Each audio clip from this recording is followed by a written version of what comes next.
Halo semuanya, nama saya Clara Citra Rundati dari kelas 12 IPA 2. Pada hari ini, saya akan memberitahukan tentang rencana saya ke depannya setelah lulus SMA.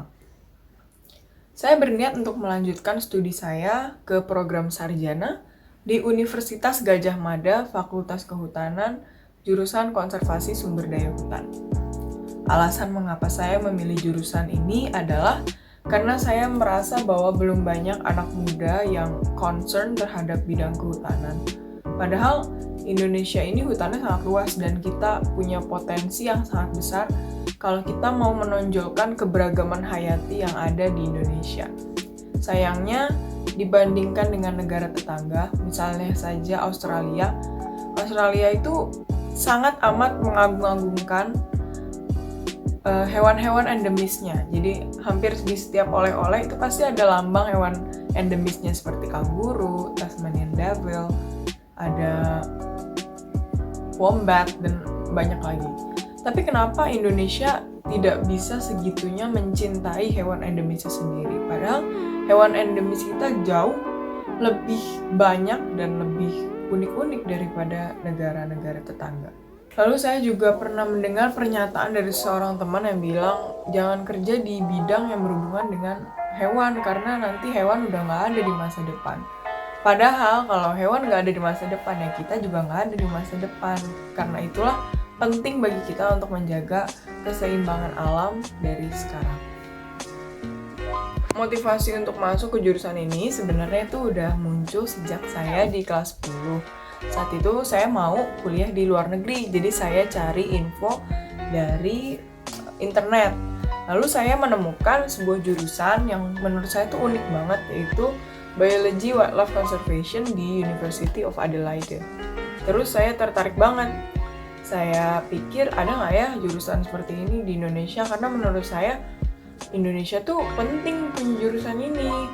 Apalagi dengan isu-isu yang beredar bahwa ibu kota mau dipindahkan ke Kalimantan, yang notabene adalah pulau dengan hutan terluas di Indonesia. Terus ternyata ada, yaitu konservasi sumber daya hutan. Jadi mirip, tapi nanti beda gelar. Yang satu sarjana sains yang saya lihat di luar negeri, yang satu nanti sarjana kehutanan. Kemampuan yang dibutuhkan untuk menunjang jurusan yang diambil tentunya adalah kemampuan akademis, karena untuk mempelajari hutan itu kan harus dari berbagai aspek, jadi pengetahuannya juga harus luas, walaupun tentang hutan doang sih, dari hukum, masyarakat adat yang ada di sekitar hutan, biologinya, teknik fisikanya, terus IT-nya. Nanti kita dengar lanjutannya dari kakak-kakak yang akan saya wawancara. Nah, terus tantangan untuk mendapatkan jurusan tersebut tentunya karena jurusan ini hanya ada di perguruan tinggi negeri, jadi persaingannya sangat amat ketat dari tahun ke tahun, dan ya usaha yang dilakukan adalah belajar untuk UTBK dan SBMPTN.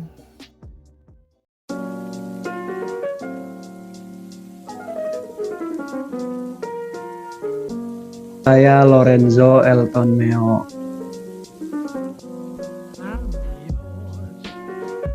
Namaku Yogi Wicaksono.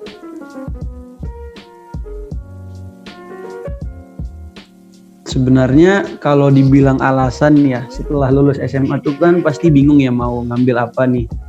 Pasti lu punya standar lah, lu mau masuk ke fakultas apa ataupun berkuliah di mana. Nah sebenarnya gue masuk ke IPB itu ya coba-coba aja, semua kemungkinan yang ada gue coba aja masuk. Nah kebetulan gue lihat Fakultas Kehutanan nih, kan dulunya masih Fakultas Kehutanan ya, sekarangnya kan udah Kehutanan dan Lingkungan menyesuaikan. Terus gue lihat Departemen Konservasi. Nah dilihat dari itu ya kayaknya ini seru nih. Jadi sebenarnya pemilihan jurusan itu ya karena seneng aja dulu. Kenapa kehutanan? Ya kalau kehutanan sendiri sebenarnya agak gimana lucu, simpel gitu ya. Dulu aku suka biologi. Oke. Cuma pengen yang di lapangan, terus ya Sama, yang Kak. biologi terus ya mungkin salah satunya kehutanan. Iya, benar. Menurut Kak Elton, keunggulan dari jurusan konservasi ini apa? Keunggulannya tuh jurusan ini tuh masih dibilang sangat jarang lah kita temukan di perguruan tinggi lain di Indonesia ya khususnya ya. Iya, betul. Kan kalau Fakultas Kehutanan tuh kan banyak ya, luas. Terus kalau Fakultas Kehutanan dan menjurus pada konservasi itu biasanya teman-teman gue yang di universitas lain ya, biasanya itu hanya sebagai penjurusan aja di tahun ketiga mungkin biasanya atau tahun kedua. Sedangkan kita belajarnya dari tahun pertama. Itu yang membuat kita unggul karena cakupan materinya kita lebih dalam. Fakultas Kehutanan. Ya. Kalau menurutku sih dibanding apa ya, fakultas lain kayak biologi dan lain-lain tuh hampir semua fakultas ada kan.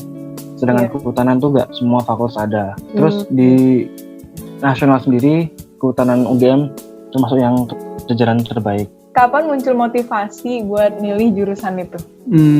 Munculnya tuh saat seminggu sebelum deadline pengumpulan. Emang awalnya tuh nggak ada tujuan masuk ke sini. Awalnya gue ngetes kan Akmil, tapi yang nggak lolos. Terus gue coba planologi Undip, nggak masuk, ya udah. Sebenarnya kalau motivasi sih baru kepikiran mendekati lulus aja. Pengen jurusan apa, kuliah, masa biologi kan ada 3 pilihan pas SBM. Nah, pilih apa? Pengen lapangan sekalian, ya udah biologi. Yang 2-3 biologi, yang pertama kehutanan. Kalau status akreditasi terakhir gue lihat tuh A ya. A sih. Ya, akreditasinya A. Mata kuliah yang dipelajarin tuh apa aja sih, Kak? Banyak sebenarnya. Kalau konservasi itu kan kita kan memilih konservasi dari awal tuh. Terus nanti di tahun ketiga seperti gue sekarang kita dipilih lagi divisi, jadi lebih mengerucut lagi. Kalau Fakultas Kehutanan umumnya kan mengerucutnya pada konservasi, silvikultur, manajemen. Nah kalau kita di konservasi sendiri lebih diperinci lagi, ada yang berkaitan dengan satwa, berkaitan dengan tumbuhan, analisis spasial, lingkungan, gitu-gitulah. Dan sekarang gue masuk ke divisi ekologi satwa liar. Kalau mata kuliah yang dipelajarin apa aja? Bisa dibilang umum sih. Semua yang berkaitan dengan kehutanan itu dipelajari. Jelas biologi ada, terus ada fauna flora itu juga ada. Di sana juga ada manajemen, mengatur hutan. Terus kita juga pelajari hukum kehutanan. Hukum ada ya? Di sana juga ada pelajaran sosial karena berhubungan dengan masalah kehutanan kan harus ada hubungan dengan masyarakat, jadi harus sosial. Terus geografi juga karena landscape dalam buat peta-peta kawasan juga itu perlu geografi. Sistem perkuliahan kalau untuk sekarang ya daring ya tetap.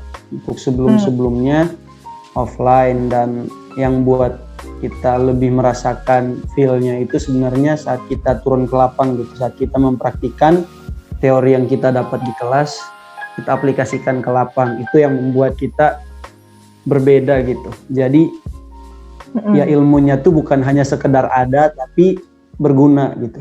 Sebelum-sebelumnya udah ke lapang, pengamatan perilaku, ekologi, tumbuhan dan sebagainya. Di mana ketika teman-teman mahasiswa biasanya cuman kuliah, praktikum pun seadanya, gua mempraktikkan itu secara real gitu. Berarti kalau sistem penilaiannya pakai SKS lah ya? Ya SKS, 114 SKS. Persyaratan buat lulus. Terus kalau sistem perkuliahannya sama kayak yang lain, Kak? Pakai SKS juga tuh? Ya, SKS sama. Persyaratannya sih 144 kalau nggak salah SKS 144 untuk lulus, tapi bisa lebih sih.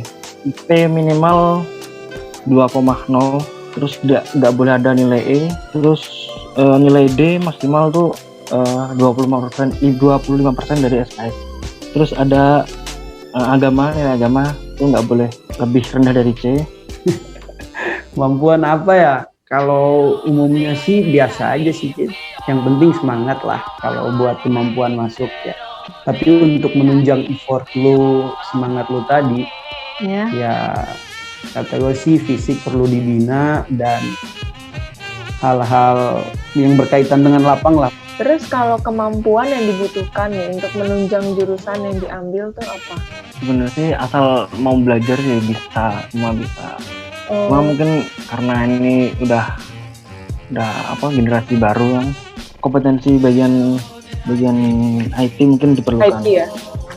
Iya, di kehutanan sendiri juga mempelajari kayak membuat peta itu juga dipelajari pakai QGIS, Argis. Terus mungkin statistik sih, itu kan hampir dalam mengolah data itu diperlukan juga.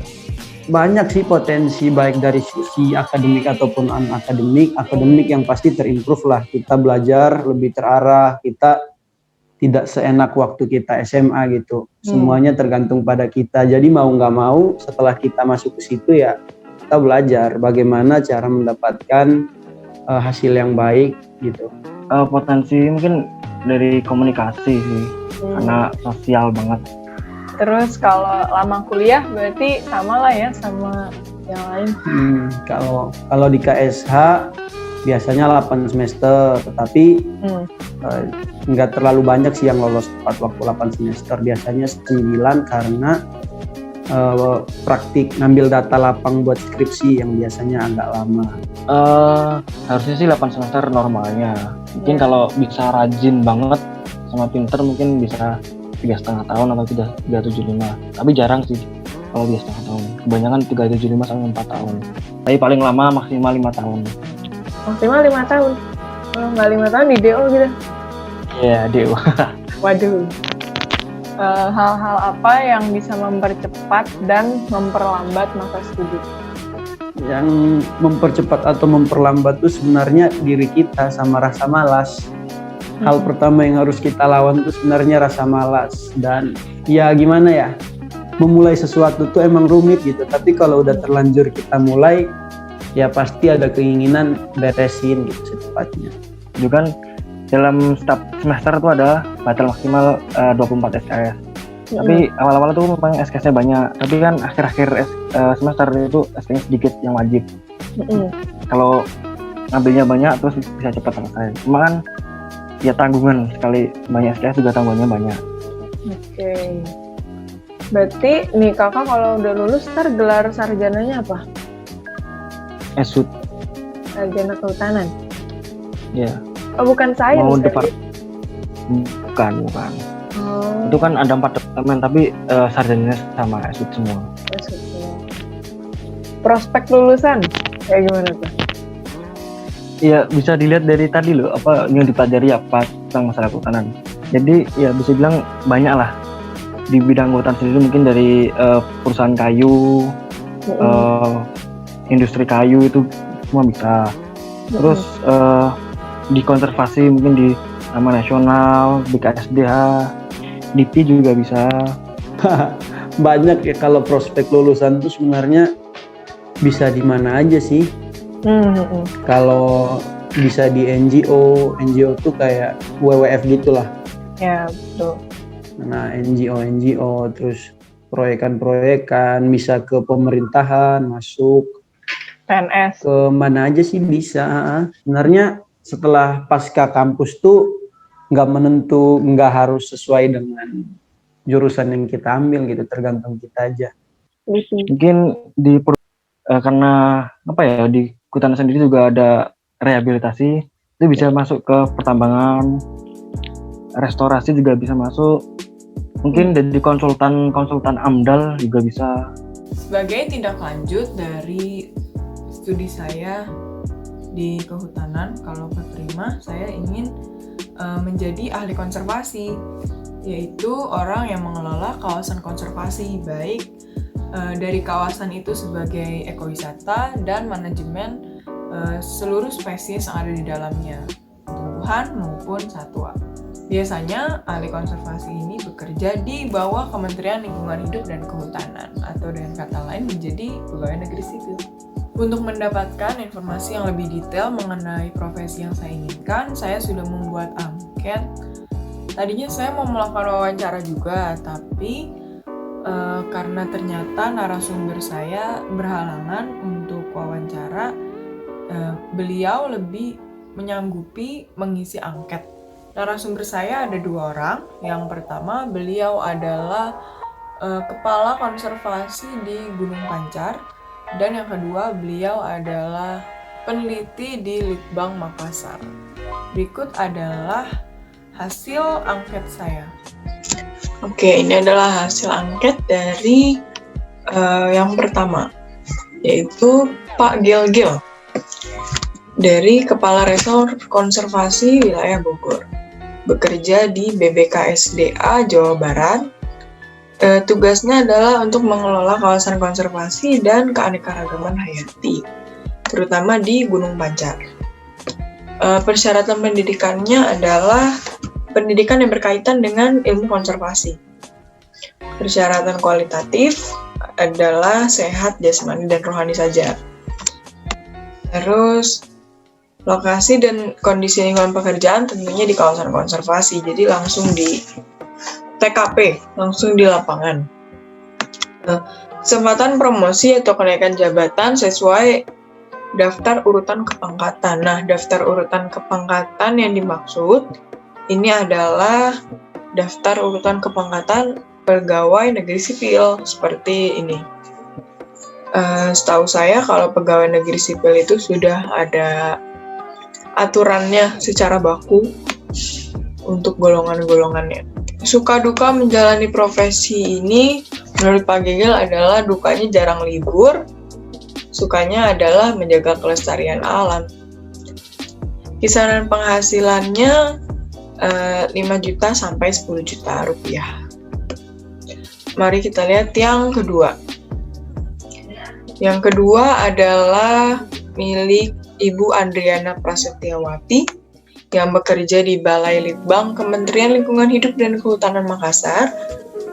Pekerjaannya adalah peneliti dan menjadi bagian dari pegawai negeri sipil. Tugas pokoknya adalah melaksanakan kegiatan penelitian dan publikasi terkait lingkungan hidup dan kehutanan. Kalau dilihat di lamannya Litbang Makassar, Tante Andriani Prasetyawati ini juga sudah menghasilkan banyak penelitian mengenai hutan. Persyaratan pendidikannya minimal S2. Persyaratan kualitatifnya seperti Pak Gilgil tadi sama, yaitu sehat jasmani dan rohani, ditambah mampu melakukan kegiatan penelitian sesuai kaidah ilmiah dan mempublikasikannya. Lingkupnya adalah di Sulawesi Selatan, Sulawesi Barat, Sulawesi Tengah, Sulawesi Tenggara, dan Maluku. Kesempatan promosi atau kenaikan jabatannya adalah sesuai dengan kemampuan dalam mencapai angka kredit dan hasil kerja minimal sesuai perkataan dari LIPI. Jadi karena Tante Adri ini adalah seorang peneliti, jadi lebih di bawah LIPI, yaitu Lembaga Ilmu Pengetahuan Indonesia. Suka duka menjalani profesi ini adalah sukanya bisa menambah wawasan, banyak bekerja secara tim, dan independen atau bebas berkreasi. Dukanya adalah anggaran penelitian yang kecil, publikasi internasional yang masih sulit, dan fasilitas di daerah yang masih kurang. Kisaran penghasilannya sama seperti Pak Gilgil tadi, yaitu 5-10 juta rupiah. Nah, barusan adalah penggambaran tentang rencana saya setelah lulus dari SMA Pangandaluhur 2 Servasius. Saya harap Bapak Ibu guru yang menonton ini senantiasa mendoakan saya agar jalan saya dipermudah dalam mencapai mimpi-mimpi saya. Saya juga sangat berterima kasih kepada Bapak Ibu guru yang selalu membuat saya semangat untuk meraih cita-cita saya setinggi-tingginya. Sekian dari saya, terima kasih.